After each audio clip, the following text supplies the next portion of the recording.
Hey everyone, I'm back with week 2 of the Artist Way. For those of you that are following along or just interested in perhaps, maybe working with this book at some point.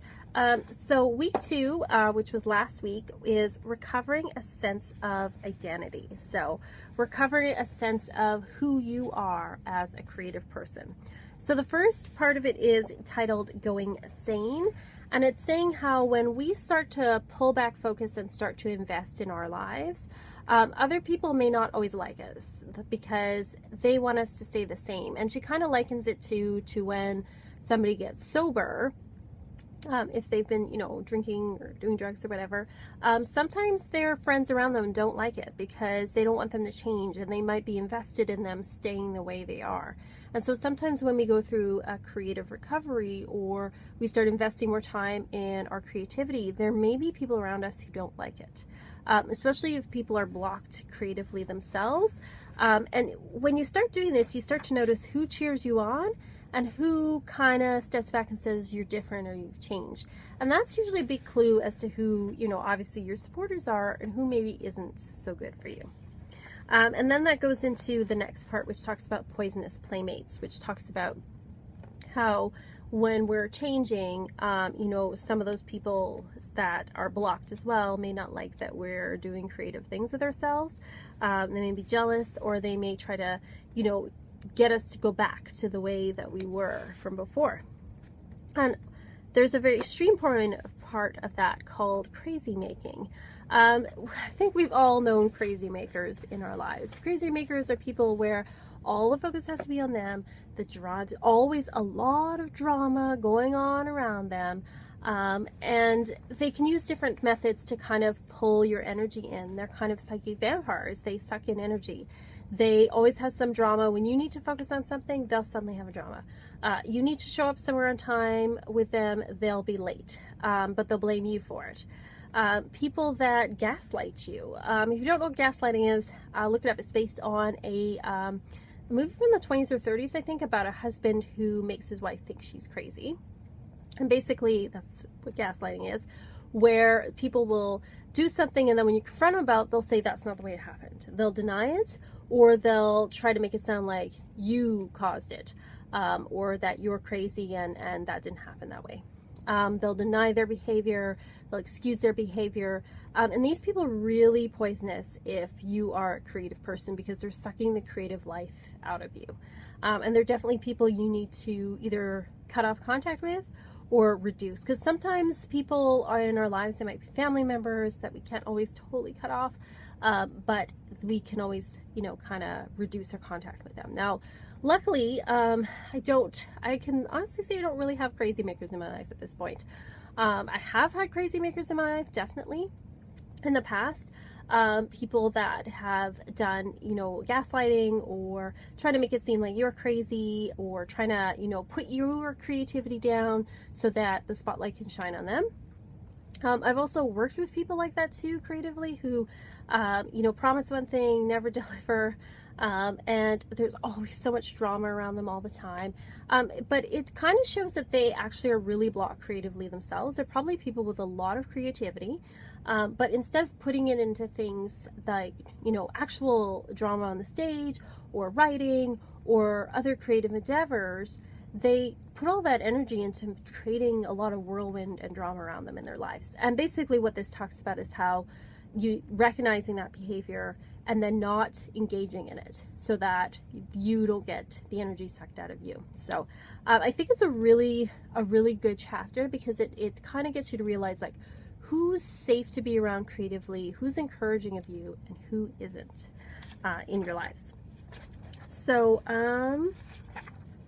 let's see, skepticism is another thing it talks about here. Like, when we start, spending more time with ourselves, being kinder to ourselves, being more creative, we can start to feel shifts, but also resist them and say, oh, well, this happened, but it's just a fluke. Or I had this realization, but maybe it's not real.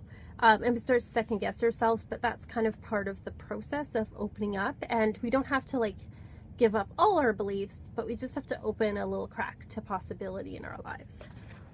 So some of the exercises this week Oh, and she talks about attention as well. Sorry. The last thing here is about attention, about how focusing on the present moment and paying attention to the beauty in our lives right now is very important as a creative person and an artist. That we need to focus on not what was or what may be, but right now. Because in this moment right now, we're safe. You know, otherwise we look back to the past with regret, we get depressed. And if we look forward to the future, fearing things, that causes anxiety. But in the present moment, we are okay. And in the present moment is where the beauty is, which I think is an important point. So then she had exercises, of course. She gets you to list your time, where your time goes. What did you spend the bulk of your week doing? And were those things you wanted to do or things you felt obligated to do?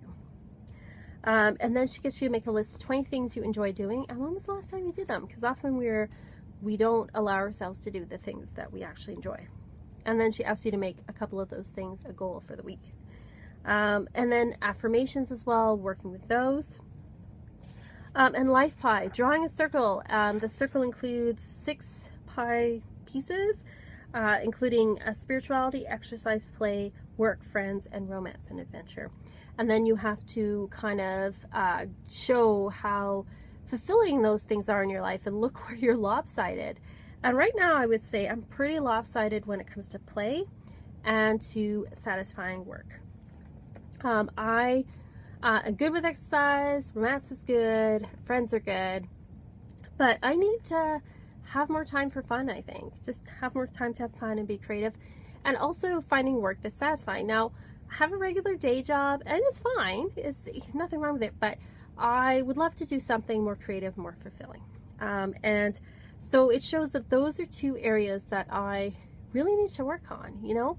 Obviously I read cards professionally, and that's very satisfying for me, but I mean, my goal is I would love to be able to do it full time. I think that's a dream for all of us tarot card readers, but it's definitely something I'm working on. So it shows that here's the areas that I need to work on in my life. And finally, gets you a list of 10 tiny changes. 10 changes you want to make in your life. They could be tiny, they could be big, but just even writing them down can put that out into the universe and put it into motion. So, and then of course we had the check-in for the week. So this week I wasn't as good with my morning pages. I only did them 4 out of 7 days this week. I know. I will do better this week. And then artist date, I also was bad and did not do an artist date. I made excuses about, oh, I need to do this instead, I need to do this for others, that kind of thing. But making a commitment this week, week 3, do my artist date. And then other issues that came up. I found that this book always brings up, you know, issues and things. And I found myself like looking back on things and thinking like, oh, I should have done this differently, or I should have been with this person, or I should have, you know, like done this before, you know, like and I found that that was a really hard thing to kind of look at. But it brought me back to the attention thing about how the past is the past, and you can't change that. All you can do is learn from it and move forward with it instead of beating yourself up about stuff, because I think we can all do that. We can all sit back and look with the eyes of experience and say, oh, this didn't work, so I shouldn't have done that. But at the time, you don't have that wisdom. So it brought up those issues, and I find that's interesting with this book, is that it always brings up issues that maybe, like, it talks about creativity, but it brings up a lot of inner issues for self-healing. And so I think it's like more than a book about creativity in a lot of ways, because it's also a book about healing and about shadow work as well, and getting to know yourself a bit better. So that was my week 2. I'm hoping week 3 I'll be a little more good with the morning pages. So far so good. And with the artist date. I do have a massage book this week, so awesome. So that's my week 2. If you're following along, let me know how week 2 went for you and what your thoughts are, especially on things like being around people who are supportive of your art and trying to protect yourself from those who may not be so supportive of your creativity or what you're trying to do with your life. So let me know, put in the comments below, like and subscribe, and I'll talk to you.